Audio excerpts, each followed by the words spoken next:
자, 혹시 고 이건희 삼성그룹 회장이 스카우트하려고 직접 만났는데 못 데려왔다는, 근데 삼성으로 못 데려왔더니 결국 삼성을 앞서가는 기업을 만든 사람 얘기 들어봤어요? 하지만 원래 꿈은 기업가가 아니라 그저 중산층이 되는 거라고 했다는.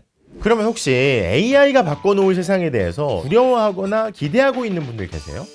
소라가 만든 AI 영상을 보면서 이거 어떻게 되나 싶은. 근데 이런 AI 시대 하면 엔비디아와 함께 이 기업 얘기가 항상 함께 나오죠. 엔비디아의 젠슨 황 창업자가 그랬잖아요. 이 기업 없이는 엔비디아의 성공도 불가능했을 거라고. 대체 어떤 회사길래 이렇게까지 얘기를 할까? 자, 이번 주제는요, 세계 최고의 반도체 생산 기업이죠. 엔비디아가 제일 핫하고 결국 엔비디아 편도 아마 소개를 해야겠지만요, 이 회사가 없으면 엔비디아는 물론이고 아마 애플마저도 지금처럼 있기 어려울 테니까 이 회사가 어떻게 만들어진 회사인지, 그리고 왜 그렇게 대단한 건지 두 편에 걸쳐서 준비를 해봤습니다. 전 세계에서 러브콜을 보내는 세계 최고의 반도체 생산 기업, 삼성이 앞서지 못하고 있는 대만의 방패, 이름 자체가 대만 반도체 생산 기업인 TSMC입니다.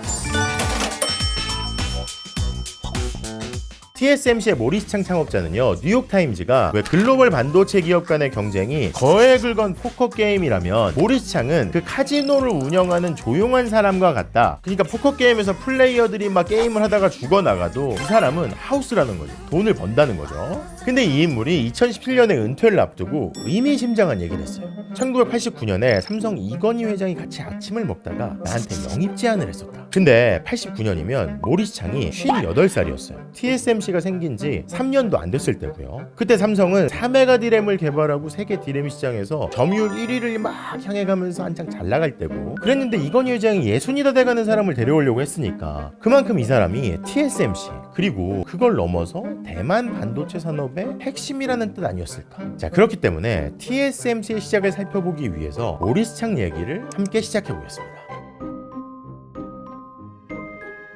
자, TSMC가 대만 기업이지만요, 모리스 창은 대만 사람이 아니고 미국 국적이에요. 1962년에 미국 시민권을 획득한, 태어나기는 1931년에 중국 중산층 가정에서 태어났는데, 아시다시피 1937년에 중일전쟁이 터지고 2차 대전에다가 중국에서 국공내전까지 터졌잖아요. 그래서 모리스 창은 성년이 되기 전에 10번씩이나 전학을 가면서 이곳저곳을 옮겨 살다가 결국에 친척이 먼저 건너가 있던 미국으로 18살에 이주를 합니다. 자, 근데 혹시 현실 때문에 하고 싶은 걸 약간 접었던 경험이 있어요? 근데 그게 꼭 나쁜 걸까요? 모리스 창이 공부를 열심히 또 잘해가지고 미국에서 하버드 대학에 들어갔는데, 그 해에 하버드 신입생 중에서 중국 사람은 모리스 창 한 사람뿐이었대요. 자기는 원래 작가가 되고 싶어서 셰익스피어를 공부하면서 막 주변을 살펴보는데 안 될 것 같은 거야. 왜냐, 1950년쯤에 미국은 너무 잘 사는데 미국 사회에서 중국인 작가, 전문직, 정치인 안 보이더래. 미국에서 그나마 자리를 잡고 중산층으로 사는 중국인들은 자영업자, 드물게 엔지니어, 아니면 교수가 있고, 작가 되겠다고 하다가 뼈도무출이겠구나, 중산층 절대 못 되겠구나. 그래서 엔지니어가 되기로 하고 MIT로 편입을 합니다. 그래서 그런지 나중에 TSMC에 성공을 하고 나이 들어서 MIT에서 강연을 하는데, 그 얘기를 하면서 사회제가 즐거워요. 하버드에서 우리 학교로 건너왔어요 그러면서 막 이렇게 즐거워하는 느낌? Morris earned bachelor's and master's degrees from MIT, both in mechanical engineering, after transferring from Harvard.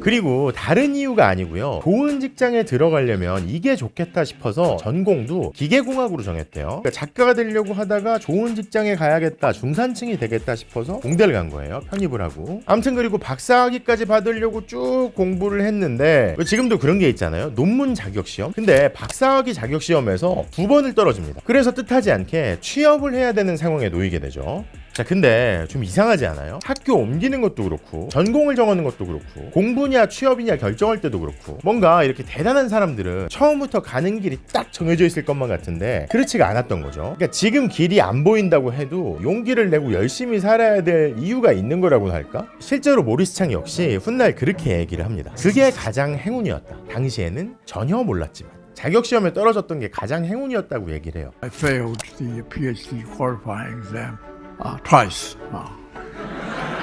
which was the maximum that they allow me to fail, of course. And I think that, in retrospect, later in life, I said that was the luckiest thing that ever happened to me, because I myself changed the course of my life after I failed the exam.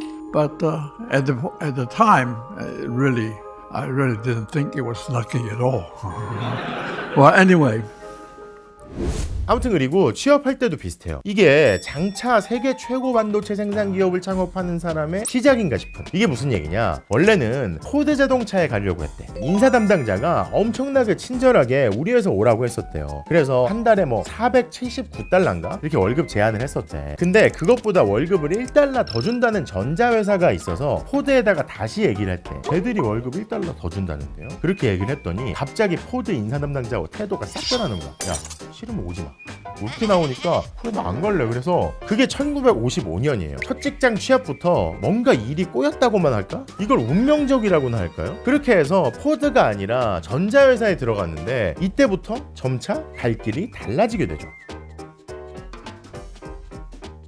자, 이걸 제가 왜 운명적이라고 말씀드렸냐면요, 제가 과거에 소비더머니 ASML 편이랑 어플라이드 머티리얼즈 편에서 말씀드린 적이 있는데, 모리스 창이 처음 사회에 나온 이 시기가 어떤 시기냐면요, 진공관을 트랜지스터가 대체하고 그 트랜지스터가 집적 회로로 바뀌어가기 직전이에요. 그리고 모리스 창이 첫 직장에서 뭘 했느냐, 트랜지스터 전극에 왜 전선 납땜으로 연결을 할 때 열 때문에 트랜지스터가 손상돼서 수율이 높지 않으니까 직접 열을 가하는 걸 간접열 쓰는 방식으로 해서 손상을 적게 해서 수율을 높였대. 이를 엄청 독하게 해서 수율을 높였는데, 그러면서도 퇴근해서 반도체 이론을 공부하기 시작했대요. 밤마다 막 책을 붙잡고 하루에 4시간씩 공부를 했대. 그렇게 3년쯤을 다녔는데 좋은 걸 만들어도 막 회사가 잘 팔지를 못하고 경쟁력도 좀 떨어진다 싶어서 사람들이 자기처럼 열심히 일을 하질 않더래. 그래서 아예 트랜지스터의 중심인 기업으로 이직을 했대요. 회사의 문화가 더 경쟁적이었대. 막 밤늦게까지 일하고 사람들이 막 사무실에서 자고, 그런 게 자기는 더 좋더래. 그게 미국 문화의 뭐 핵심 같더래.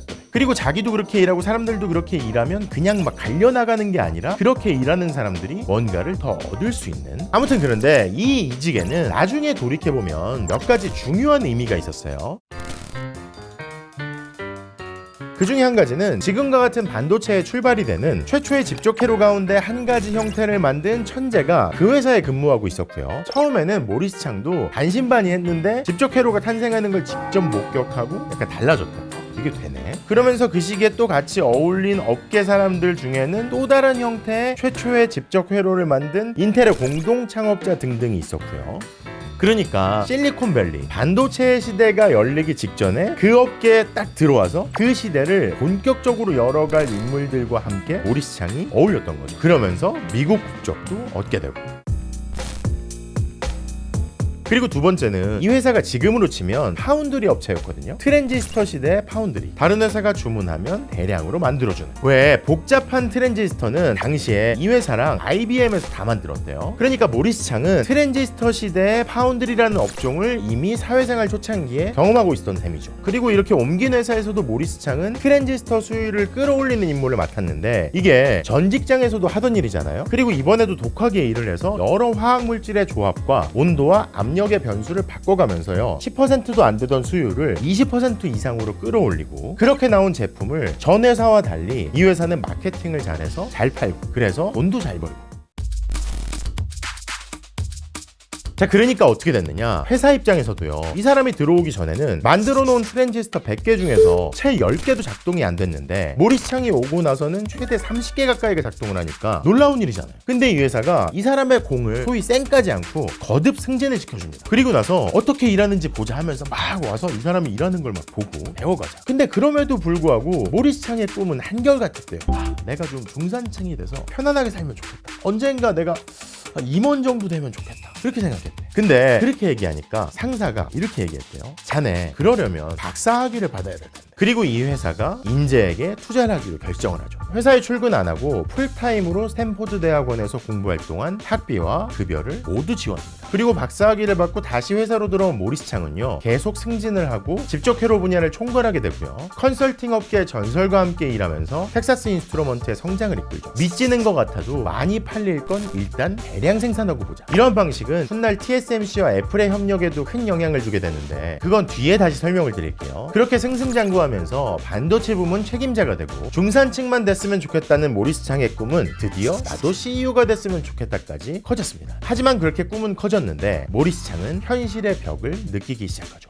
여기서는 내가 CEO가 못 되겠구나. 그리고 고심 끝에 25년을 몸담아온 조직을 떠나게 됩니다. 그리고 회사를 옮겼다가 또 1년 만에 퇴직을 하죠. 그리고 그렇게 또다시 무적 상태가 된 모리스 창에게 1985년경 뜻밖의 연락이 옵니다. 미국이 아니라 대만이었어요. 그리고 이렇게 핵심 인재를 알아본 대만 정부의 러브콜은 미래 반도체 산업의 지형을 바꿔놓게 됩니다.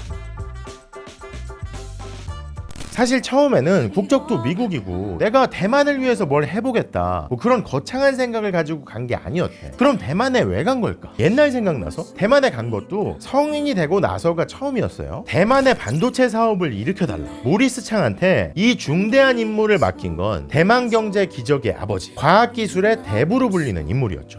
나는 미국 주요 기업에서는 CEO는 못 되겠구나 이런 생각이 들었다는 거지.